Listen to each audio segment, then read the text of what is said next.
All Bishnupur Journalists Union ki office ama Sanaba athubada Urep Uyung Tamlagani haina Moirang AC ki MLA Thongam Shanti na phongdokhre. Ngasi Bishnupur Municipal Council ki conference hall da pangthokpa All Bishnupur Journalists Union ki Nipan Suba Foundation Day ki thoramda wafam asi phongdokladuna mahakna makhatana hai. Paumi singna thong oiduna lengak amasung miyamga samnahalibani. Paumi singna miyamgi kholau amasung lengak na miyamgi damak piba kanaba kayasu miyamda pau piduna phanghalibani. Legislature, Executive amadi Judiciary asi paumi singa amata oina chatminnaraga chaukhatpa khunai ama oihansi. Ngasidi chaukhat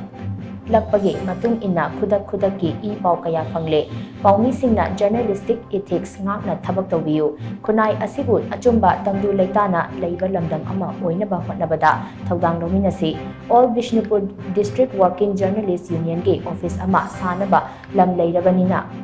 matam ama leplaga office asi saba hawrasi haiki. Sanaba save the money for pillar leiraba adu place and media ki thawdang the kyam chaw madumi masi koina journalism biba maduri thawdang duni democracy sa taliban leiba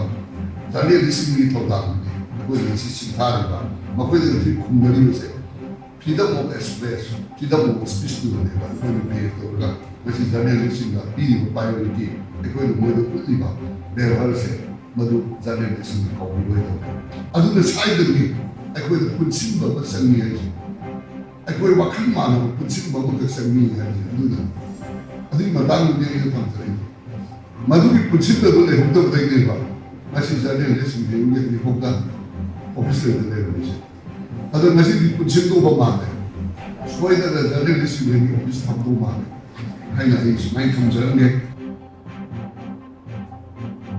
Thauram aduga mari lainana Bishnupur District ki DC Laurembam Bikram Nahai India gumba democracy chatpa lebak amada Paumi Singh asi lebak asigi mari shuba yubini haina singthanaribani Manipur da hojik oiriba phibam asina balance reporting tawbagi achauba tangai phadaba amalei nakal animaki oiba pau phongnaba hotnaminasi nakal amaromda journalist singi dama health amasung life insurance thambage tangai phadaba lei masigi dama district administration gi maikaidagi pangba yaba mateng khudi pangani hainasu mahakna makhatana thajaba piki